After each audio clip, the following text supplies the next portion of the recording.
크리스마스에 온 사랑. 24일 저녁 8시 유튜브에 접속합니다.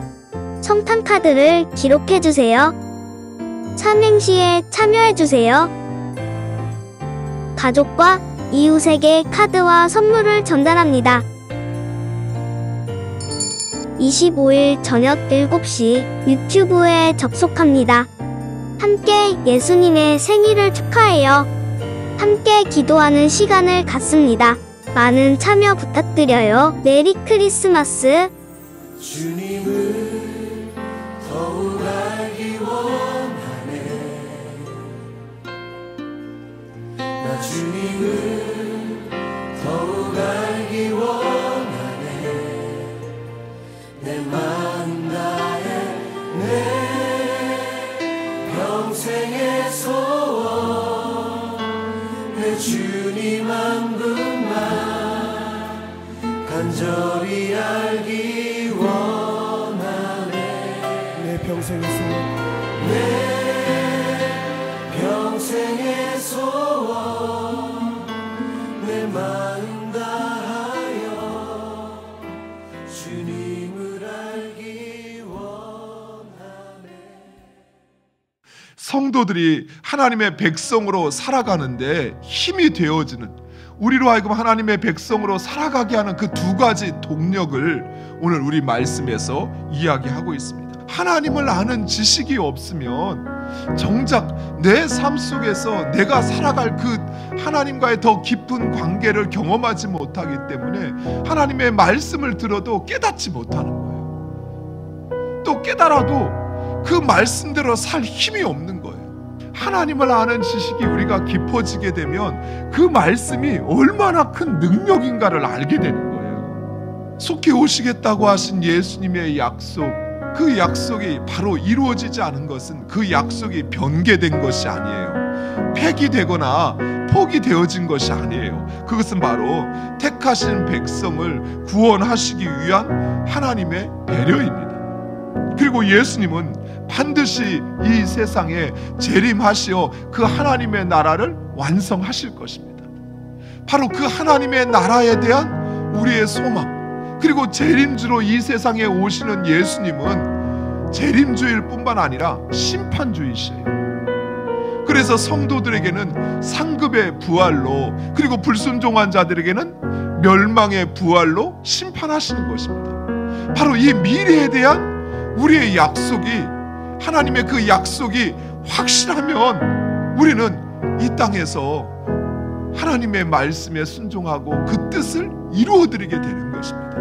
성령께서 우리 안에, 우리로 하여금 억지로 마지못해 끌려가는 것이 아니라, 하나님께서 고난의 현장을 만들어야 거기서 훈련받는 것만이 아니라 성령께서 우리로 바로 그 하나님의 성품, 하나님의 백성으로 살게 하시는 그 우리의 심령 가운데 그 역사에 우리 자신을 복종시키고 훈련해야만 하는 것입니다. 사랑하는 성도 여러분, 그런 거 경험해 보셨어요? 성도와 지체들과 이야기를 하는데 그 안에서 무한한 기쁨이 막 솟아나는 거예요. 그러면서 베드로가 변화산에서 예수님에게 고백했던 것처럼 이 삶이, 이 순간이 계속되었으면 좋겠다라고 하는 그 기쁨, 그 소망이 우리 안에 생겨나는 것입니다. 말씀을 듣고 이야기하고 그것에 대한 소망을 함께 나누는데 그 시간이 너무 좋은 거예요. 이처럼 성령께서 우리로 하여금 진정 우리가 구해야 할 그 즐거움과 그 복락이 무엇인지 우리로 알게 하셔서 그것을 구하게 하시는 것입니다. 무엇보다도 성령은 우리가 하나님 나라의 백성으로 사는 그것이 얼마나 복된 일인가, 그리고 그것이 얼마나 큰 상급을 위한 일인가를 우리로 알게 하십니다. 그래서 그 삶을 우리로 추구하게 하시는 거예요. 죽음의 길이라는 것을, 그 길이 고난의 길이라는 것을 알면서도 그 고난과 견줄 수 없는 그 하나님의 주시는 그 영원한 복락과 그 기쁨과 그 소망이 거기에 있으니까 그 길을 가는 거예요. 여러분 누가 지혜롭습니까?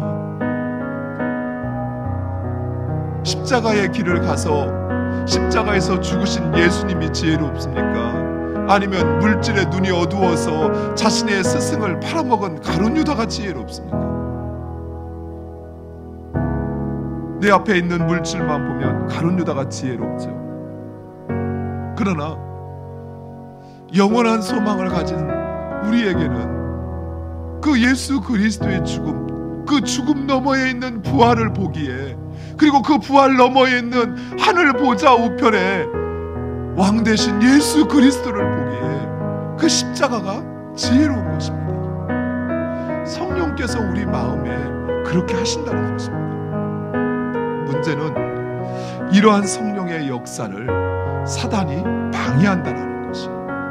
성령께서 우리 안에 그렇게 하시는데 왜 우리가 그런 삶을 살지 못할까요? 왜 말씀에 순종하지 못할까요? 왜 그 길을 가지 못할까요? 그것은 바로 사탄이 성령께서 우리 마음 가운데 역사하는 그것을 방해하는 것입니다. 근데 우리는 착각을 해요. 그것이 더 좋다라고. 성령의 유혹인 줄도 모르고 마치 그렇게 하면 내가 조금 편해지고 내 자녀가 조금 더 좋아질 것 같다고 하는 우리의 그 어리석음이, 그 욕망이 결국은 그 사단의 유혹을 붙잡게 되는 것입니다. 그래서 우리를 택하시고 부르신 그 하나님의 뜻과 그 목적을 항상 새롭게 해야 돼요. 내가 하나님의 백성이라는 사실, 하나님께서 나를 부르셔서 그 하나님의 나라, 나를 사랑하시는, 나를 무엇보다도 소중히 여기시는 그 하나님께서 나에게 그 하나님의 나라를 허락하셨다는, 그래서 그 확신과 소망 가운데 끊임없이 내 삶을 돌아보고, 그리고 내 삶이 진정 그 하나님의 뜻과 목적에 부합하는지를 보고, 그리고 그 삶을 살아갈 수 있도록 결단하고 성령의 도우심을 구하는 것입니다. 그가 바로 신의 성품에 참여하고 하나님의 백성으로 사는 자입니다. 사랑하는 성도 여러분, 오늘 하루도 그 하나님의 성품에 참여하는 하나님의 백성으로 살아가 진정한 기쁨과 소망 가운데 평강과 은혜를 누리는 여러분 되시기를 간절히 축원드립니다.